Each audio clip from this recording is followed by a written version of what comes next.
کہ اللہ مسبب الاسباب ہے، وہ اسباب کا پابند نہیں ہے، وہ اسباب کا محتاج نہیں ہے، اسباب اس کے محتاج ہیں۔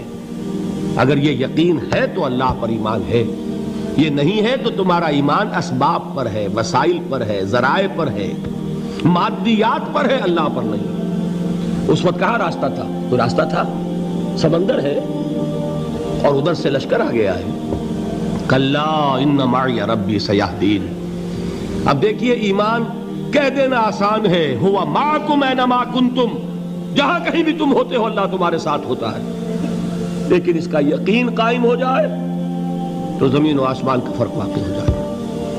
یہی بات ہوئی حضور کے ساتھ۔ غار ہے، چھپے ہوئے ہیں محمد الرسول اللہ اور آپ کے وہ یار غار ابو بکر صدیق رضی اللہ تعالی عنہ۔ اقبال نے حضرت ابو بکر کی شان میں چند اشعار کہے صرف، لیکن واقعہ یہ ہے کہ بھاری بھاری نظموں پر اور قصیدوں پر بھاری ہے، طویل ترین نظمیں اور قصیدے ہوں ان پر بھاری ہے۔ ہمتیں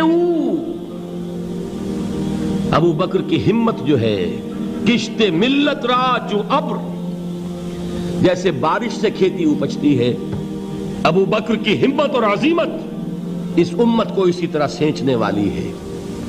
ثانیے اسلام و غار و بدر و قبر، وہ دوسرے تھے اسلام میں، دوسرے پہلے کون تھے؟ انا اول المومنین، حضور فرماتے ہیں سب سے پہلا ایمان لانے والا میں، دوسرے ابو بکر۔ ویسے ہمارے ہاں یہ چلتا ہے اختلاف، حضرت علی پہلے ہیں کہ حضرت ابو بکر پہلے ہیں، لیکن اس میں بڑی خوبصورت تطبیق قائم کی ہے علماء نے اور بہت صحیح ہے۔ چار کے بارے میں فیصلہ ہی مت کرو کہ کون پہلے ہے، ان کی ایک عجیب تقسیم کر دی ہے۔ آزاد مردوں میں، بالغ مردوں میں سب سے پہلے ابو بکر، بچوں میں سب سے پہلے علی، خواتین میں سب سے پہلے خدیجہ، اور غلاموں میں سب سے پہلے زید ابن حارثہ۔ بڑی پیاری تقسیم ہے، یہ چاروں ہی پہلے ہیں، ہر ایک کے لیے اولیت ہے۔ اور واقعہ یہ ہے کہ اگر زمانی اعتبار سے تعین ہوگا تو پہلے خدیجۃ الکبریٰ آئیں گی رضی اللہ تعالی عنہ، کسی اور سے بات کرنے کی نوبت بعد میں آ سکتی ہے، پہلے تو اہلیہ محترمہ سے بات ہوئی، آتے ہی پہلی وحی ہوئی ہے، ابھی تبلیغ کا حکم نہیں تھا۔ کس کو بتایا واقعہ؟ ابھی اپنی نبوت کی تبلیغ کا تو حکم ہی نہیں آیا۔ واقعہ کس کا ہے؟ وہ خدیجہ کا ہے۔ جب کہا ہے کہ خشیت علی نفسی، مجھے اپنی جان کا اندیشہ ہے، تو کیا جواب دیا خدیجہ نے رضی اللہ تعالی عنہا؟ وہ صدیقۃ الکبریٰ ہے۔ صدیقات جو ہیں خواتین، ان میں چوٹی پر خدیجۃ الکبریٰ ہے رضی اللہ تعالی عنہا، اور صدیق جو مرد ہیں ان میں صدیق اکبر ہے ابو بکر صدیق رضی اللہ تعالی عنہ، لیکن صدیقات میں چوٹی پر۔ جب حضور نے فرمایا خشیت علی نفسی، کیا فرمایا، کیا عرض کیا، کیسے تسلی دی؟ نہیں نہیں، اللہ آپ کو ضائع نہیں کرے گا، آپ غریبوں کے ہمدرد ہیں، آپ مساکین کے تکالیف رفع کرنے والے ہیں، آپ بیواؤں کی سرپرستی کرتے ہیں، آپ مسافروں کی خدمت کرتے ہیں، اللہ آپ کو ضائع نہیں کرے گا۔ یہ یقین ہے اس خاتون کے اندر۔ خیر وہ ایک علیحدہ بات ہو جائے گی۔ میرے دل پر حضرت خدیجہ رضی اللہ تعالیٰ عنہ کی شخصیت کا بڑا گہرا نقش ہے، جو وہ کوئی اور ہی وقت اور موقع ہوا تو بیان ہوگا۔ بہرحال اقبال نے ایک مصرے میں جو چار اولیتیں جمع کر دی ہیں، ہمتیں کشت امت را چو ابر، ثانی اسلام و غار و بدر و قبر۔ اسلام میں حضور کے بعد پہلے کون؟ ابو بکر۔ غار میں حضور کے ساتھ کون؟ ابو بکر۔ بدر کی رات اللہ کا رسول سر بسجود، وہ جھاڑ، وہ گھاس پھوس کی جو جھوپڑی بنائی گئی تھی، اور وہاں تلوار ننگی لے کر پہرا دینے والا کون؟ ابو بکر۔ اور اس حجرہ عائشہ میں محمد کے بعد سب سے پہلے دفن ہونے والا کون؟ ابو بکر رضی اللہ تعالی عنہ وصلی اللہ علیہ وسلم۔ وہ جو معاملہ میں سنا رہا تھا غار ثور کا، حضرت ابو بکر بھی حضور کے خیال سے لرز گئے ہیں. آپ کو یاد ہوگا کہ جا کر پہلے تمام جتنے سوراخ تھے انہیں بند کیا ہے. ایک سوراخ رہ گیا تھا جس کو بند کرنے کے لیے کوئی کپڑا نہیں تھا.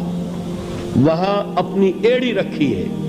تب کہا ہے حضور سے تشریف لائیے, اور اپنے زانو پر حضور کو لٹایا ہے. اور وہاں کسی موذی جانور نے کاٹا ہے. حضور کی آنکھ لگ گئی تھی. اس وقت اس بل کے اندر جو بھی بچھو ہے کیا ہے واللہ عالم, اس نے کاٹا ہے. اس کی تکلیف کی وجہ سے ابو بکر کی آنکھوں سے آنسو ٹپک گئے. حضور کے چہرے مبارک پر پڑے ہیں تو حضور جاگے ہیں, معاملہ کیا ہے. ایڑی نہیں ہٹائی وہاں سے, مبادا وہ جانور وہاں سے نکل کر محمد الرسول اللہ کو کوئی گزن پہنچا دے. ابو بکر کی ایڑی ہے, جس طرح چاہے کھا لے, ختم کر دے, جان نکل جائے تب کوئی آنچ آئے محمد پر تو آئے, لیکن جیتے جی نہیں. وہ ہے ابو بکر. حضور کے خیال سے اس وقت حضور نے پھر اپنا لعاب دہن لگایا ہے, اور اس سے پھر آپ کی تکلیف ختم ہوئی. جیسے خیبر میں حضرت علی کی آنکھ دکھ رہی تھی, اس کو جو شفا حاصل ہوئی ہے وہ بھی حضور کے لعاب دہن سے ہوئی. تو بہرحال اس وقت انہوں نے کہا ہے کہ اے نبی یا رسول اللہ, اگر اس وقت ان میں سے کسی نے غیر ارادی طور پر بھی اپنے قدموں کی طرف جھانک لیا تو پکڑے جائیں گے. کیا جواب تھا اللہ کے رسول کا؟ لا تحزن ان اللہ معنا. اللہ ہمارے ساتھ ہے, کیوں گھبراتے ہو ابو بکر. یہ ہے ایمان باللہ, میرا مالک اللہ, میرا رازق اللہ, میرا محافظ اللہ, میرا مددگار اللہ, میرا پشت پناہ اللہ, میرا دوست اللہ. یہ دوستی ہے اللہ کی جو لب لباب ہے, حاصل ہے ایمان کا. اسی کا نام ولایت ہے. اولیاء اللہ کے سروں پر سینگ نہیں ہوتے. جس کے دل میں ایمان راسخ ہو چکا ہو وہی اللہ کا ولی ہے. جسے اللہ پر یقین ہو چکا ہے وہی اللہ کا ولی ہے.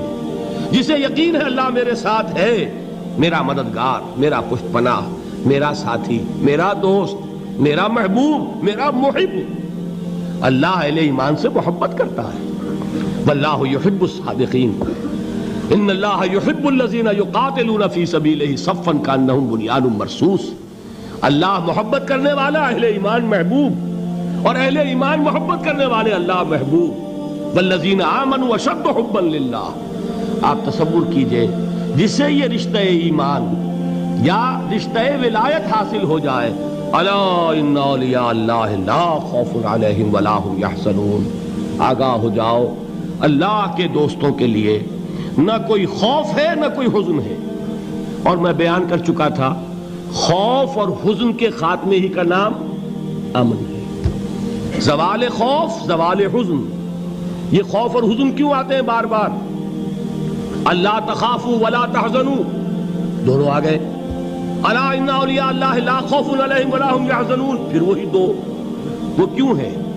خوف ہوتا ہے کسی مستقبل کی بات کا, یہ نہ ہو جائے, وہ نہ ہو جائے, یہ نقصان نہ پہنچ جائے, یہ تکلیف نہ ہو, یہ غضب نہ آ جائے. خوف ہے مستقبل سے. حزن ہے یہ کیوں ہوا, یہ نہیں ہونا چاہیے تھا, یہ میرا فلاں چیز میرے ہاتھ سے جاتی رہی ہے, فلاں موقع نکل گیا, اب بیٹھے ہوئے ہیں اندر ہی اندر کڑ رہے ہیں, صدمہ ہے اور رنج ہے. اور جو اللہ پر ایمان رکھتا ہے وہ جانتا ہے ما اصاب من مصیبت فی الارض ولا فی انفسکم الا فی کتاب من قبل ان نبرأها ان ذلک علی اللہ یسیر لکی لا تعصوا علی ما فاتکم ولا تفرحوا بما آتاکم واللہ لا یحب کل مختال فخور. اس زمین میں یا تمہاری جانوں میں کوئی تکلیف, کوئی مصیبت نہیں آ سکتی سوائے اس کے کہ جو اللہ نے لکھ دی ہو, اس سے پہلے کہ وہ ظاہر ہو. جس کو یہ حقیقت معلوم ہو گئی اس کو یہ طرز عمل اختیار کرنا چاہیے. جو چیز چھن جائے, جاتی رہے, چھوٹ جائے, اس پر افسوس نہ کرو. کس نے چھینی؟ دوست نے. دوست کے فیصلے پر شکایت. دوستی کو بٹا لگا رہے ہو, سرے تسلیم خم ہے جو مزاج یار میں آئے. اگر دوستی ہے تو پھر تو تمہیں گردن جھکانی چاہیے کہ ہر چے ساقی ماریخت عین الطافست, جو بھی میرا ساقی میرے پیالے میں ڈال دے اس کا کرم ہے. جو اس کی طرف سے آئے اس پر کوئی رنج نہیں, کوئی صدمہ نہیں, کوئی غم نہیں, کوئی شکایت نہیں, کوئی شکوہ نہیں. اور جو ہوگا وہ اس کے اذن کے بغیر نہیں ہوگا, اور اس کا اذن ہوگا تو یقیناً میرے لیے خیر ہی خیر ہے, چاہے وہ ناگوار شے ہو. بظاہر مجھے اچھی نہ لگ رہی ہو، میری شارٹ سائٹڈنس میں مجھے وہ نظر آ رہی ہے کہ میرے لیے بری ہے، لیکن قرآن نے کہا ہے عسیٰ ان تکرہوا شیئا وہو خیر لکم وعسیٰ ان تحبوا شیئا وہو شر لکم واللہ یعلم وانتم لا تعلمون۔ ہو سکتا ہے تم کسی چیز کو ناپسند کرو درحال ہے کہ اسی میں تمہارا خیر ہو، اور ہو سکتا ہے تم کسی چیز کو پسند کرو درحال ہے کہ اس میں تمہارا شر ہو۔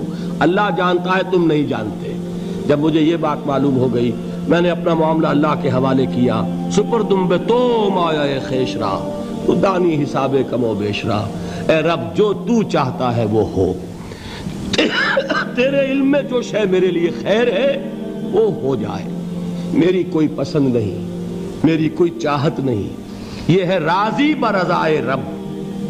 اکبر الہ آبادی نے اسے کہا ہے رضائے حق پہ راضی رہ، یہ حرف آرزو کیسا، خدا خالق، خدا مالک، خدا کا حکم تو کیسا۔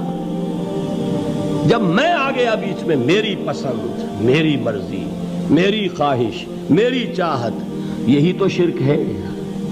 ما شاء اللہ کان وما لم یشاء لم یکن، جو اللہ نے چاہا وہ ہوا، جو اس نے نہیں چاہا نہیں ہوا، اختیار اس کا ہے، میرا تو نہیں۔ رضائے حق پہ راضی رہ، یہ حرف آرزو کیسا، خدا خالق، خدا مالک، خدا کا حکم تو کیسا۔ اقبال نے اسے کہا ہے فارسی میں، اب آپ کہیں اس کا ترجمہ بھی کرو تو وہ مجھے ذرا اس وقت کچھ بہت ہی بدذوقی کسی بات نظر آئے گی۔ جائیے پوچھئے کسی سے جسے فارسی آتی ہو۔ برو کشید ز پیچا کے ہست و بود مرا، چے اقدہا کے مقام رضا کشود مرا۔ مجھے تو تمام پیچ و خم سے نکال دیا اس مقام رضا نے، میں راضی برضائے رب ہوں، جو فیصلہ اس کا میں اس پر راضی۔ تو کہاں کا حزن اور کس کا خوف، یہی زوال حزن اور زوال خوف، یہی ہے امن، یہ نتیجہ ہے ایمان کا۔ تو جان لیجئے یہ ہے لب لباب، یہ ہے حاصل ایمان کا، یہ ہے تو ایمان ہے، یہ نہیں ہے تو ایمان نہیں۔